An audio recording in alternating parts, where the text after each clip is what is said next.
गरीब बहू ने खिला दिया बासी खाना। बाहर ठंडी हवाओं के साथ खूब मूसलधार बारिश हो रही है, लेकिन कमला देवी के घर का माहौल इस समय बहुत गर्म है। और हो भी क्यों ना, समय की बहुत पक्की थी कमला देवी। घड़ी की सुई जरा भी आगे पीछे होती तो उनकी भौहें तन जाती, लेकिन आज तो उनकी बहू शांति ने हद ही कर दी थी।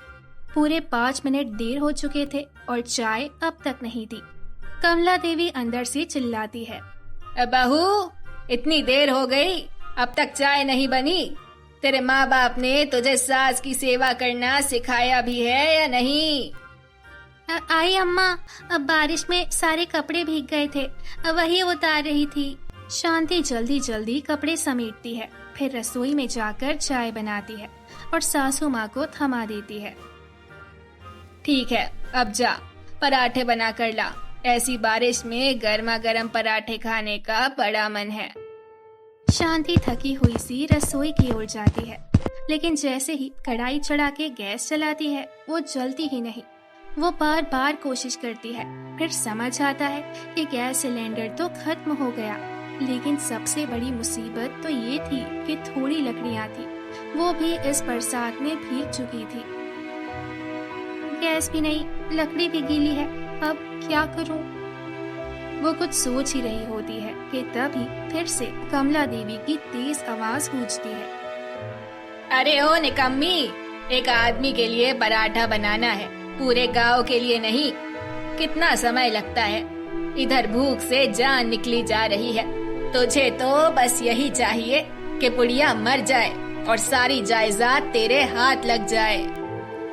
ये सुनकर शांति का चेहरा एक पल को उदास हो जाता है, लेकिन वो खुद को संभालती है और सोचती है कि ऐसा क्या करूं जिससे अम्मा जी की भूख मिट जाए। फिर उसे एक आइडिया आता है। वो कल की बची 2 सूखी रोटियां निकालती है, पुराने अखबार के कुछ टुकड़े जलाकर थोड़ी सी आंच तैयार करती है, फिर रोटियों को तवे पर कुरकुरी सेकती है। बचे कुचे आलू की भुजिया में थोड़ा मिर्च मसाला डालकर उसे गर्म करती है। थोड़ा सा दही निकालकर एक थाली सजाती है और सासू माँ के सामने रख देती है। ये क्या बहू, ये रबड़ जैसी रोटियां हैं। अम्मा जी, ये कल की रोटियां हैं, गरम कर दी हैं, कुरकुरी हो गई। भुजिया में थोड़ा तड़का भी लगाया है, खाइए ना, स्वाद अच्छा लगेगा। बासी रोटियां? क्या मैं कूड़ेदान हूँ कि घर में जो भी बचा कुचा है मेरे भीतर डाल दो? अम्मा जी, अब गैस खत्म हो गई है और जो लकड़ियाँ थी वो भीग चुकी हैं। जो था उसी से कुछ अच्छा बनाने की कोशिश की है। गैस नहीं था तो गुड्डू से कहकर मंगवा लेती, लेकिन तुझसे मेरा 2 वक्त का खाया भी नहीं देखा जाता। खराब खाना खिला के मुझे बीमार डालना चाहती है। कमला देवी के तीखे शब्द सुन के शांति की आंखें भर आती हैं और चुपचाप मुड़कर वो रसोई में चली जाती है। पीछे से कमला देवी की बड़बड़ाहट जारी रहती है। बस बहुत हो गया, आज रात को गुड्डू से कह दूंगी। अम्मा की हरकतें अब बर्दाश्त के बाहर हैं। शाम होते होते अंधेरा बढ़ जाता है, बारिश और तेज हो चुकी है। तभी दरवाजा खुलता है और गुड्डू भीगता कांपता हुआ भीतर आता है। पानी कपड़ों से टपक रहा है। शांति, इतनी बारिश थी कि कोई बाहर निकला ही नहीं। आज दिन भर इधर उधर भटका, लेकिन एक भी सवारी नहीं मिली। शांति उसे इस हालात में देखती है तो अपने सारे शिकवे शिकायत भूल जाती है और मुस्कुरा कर कहती है, कोई बात नहीं गुड्डू जी, आप चिंता मत कीजिए। थोड़ी मूंग की सूखी दाल बची है, कल उसी से कुछ अच्छा बना लूंगी। बस आप हाथ मुंह धो लीजिए, फिर खाना परोसती हूँ। अगली सुबह किचन में, अगर पतली दाल बना दूं तो सबके हिस्से में थोड़ा थोड़ा आ जाएगा। वो दाल में पानी मिलाकर पतली सी दाल बनाती है। थाली सजाकर सबसे पहले अपने ससुर हरि प्रसाद को देती है, जो आज ही बड़े बेटे के घर से आए थे। हरि प्रसाद जी कुछ नहीं कहते और चुपचाप बैठकर दाल रोटी खाने लगते हैं, लेकिन कमला पानी जैसा दाल देख के भड़क उठती है। ये क्या पानी जैसी दाल बना दी है? ये सब तुम्हारे गरीब मायके में खाते होंगे, यहाँ नहीं। हटाओ मेरे सामने से। ये सुन शांति उदास हो जाती है। खा ले, अच्छा तो बना है, क्यों बेकार का कलेश करती है? तो मैं क्या भूखी मर जाऊं? मेरी उम्र है बासी खाना खाने की। कमला, थोड़ा संयम रखो, हमेशा दिन एक जैसे नहीं होते। आज तंगी है, कल सुधर जाएगा। बहू बेचारी मेहनत तो कर रही है, थोड़ा साथ दो इसका।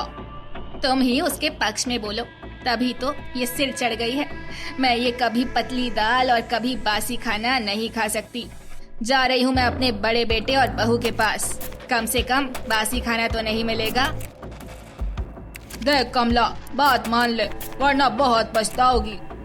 लेकिन कमला देवी किसी की सुनने के मूड में नहीं थी। वो तमतमाई हुई एक गठरी में कपड़े बांधती है और अपने बड़े बेटे के घर ऑटो पर बैठ के चल पड़ती है।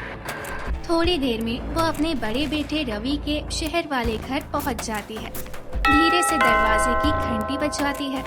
थोड़ी देर बाद बड़ी बहू रितु आके दरवाजा खोलती है, लेकिन वहाँ कमला देवी को देख के हैरान रह जाती है।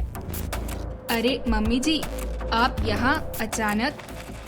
हाँ, तुम सबसे मिले काफी दिन हो गया, सोची एक बार घूम जाऊं। हाँ, लेकिन पापा जी तो अभी अभी गए थे। ये सुन कमला को समझ आ जाता है कि रितु को उनका वहाँ आना अच्छा नहीं लगा। फिर वो सवाल करती है, बहू, रवि घर पर है? हाँ मम्मी जी, अभी आया नहीं है, आते ही होंगे, अब बैठिए। इतना कहकर वो अपने फोन में व्यस्त हो जाती है। कमला देवी को वहाँ बैठे आधा घंटा हो गया था, लेकिन बहू ने ना तो चाय का पूछा और ना ही पानी का। रवि आएगा तो देख के कितना खुश हो जाएगा, आते ही गले लगाएगा, हाथ चूमेगा। कुछ देर बाद दरवाजा खुलता है। रवि घर आता है, लेकिन सामने माँ को बैठे देख पोहे से कोड़ लेता है। माँ, आप अचानक यहाँ? सब ठीक है ना? हाँ बेटा, सब ठीक है, बस कुछ दिन तुम्हारे पास रहना चाहती थी। कितने दिनों के लिए आई हो माँ? कमला उसके सवाल से चौंकती है, मुस्कुराने की कोशिश करती है, लेकिन दिल से एक टीस उठती है कि रवि को तो मुझे देख के कोई खुशी ही नहीं हुई। रवि चुपचाप ड्राइंग रूम के कोने में बैठकर अखबार पढ़ने लगता है। काफी समय गुजर चुका था, लेकिन उसने भी माँ से खाने को नहीं पूछा। अब कमला देवी को यहाँ आके पछतावा होने लगता है, लेकिन क्या करें समझ में नहीं आता। उधर बारिश थोड़ी देर के लिए थम गई थी और उतनी ही देर में गुड्डू को 2-3 सवारी भी मिल गई थी।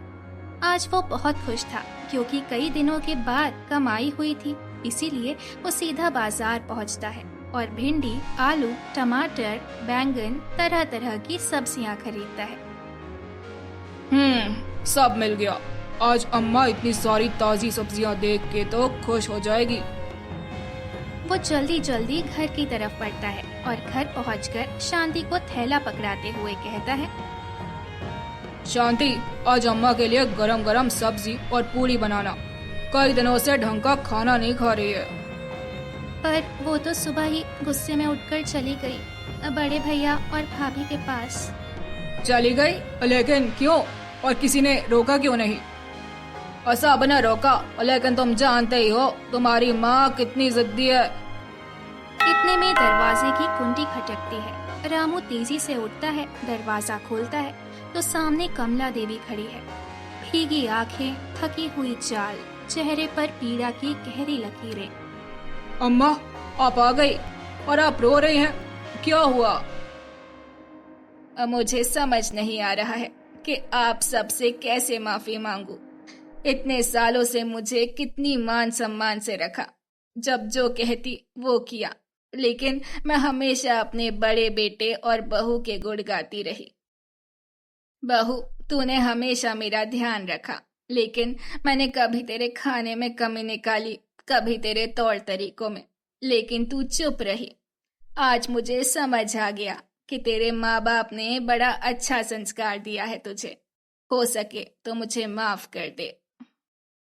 अरे कैसी बातें कर रही है माँ जी, आपको मुझसे माफी मांगने की कोई जरूरत नहीं। हाँ माँ, अब आंसू पोंछिए, क्योंकि घर तो तभी सुहाना लगता है जब माँ मुस्कुराती है। ये सुन कमला हंस देती है।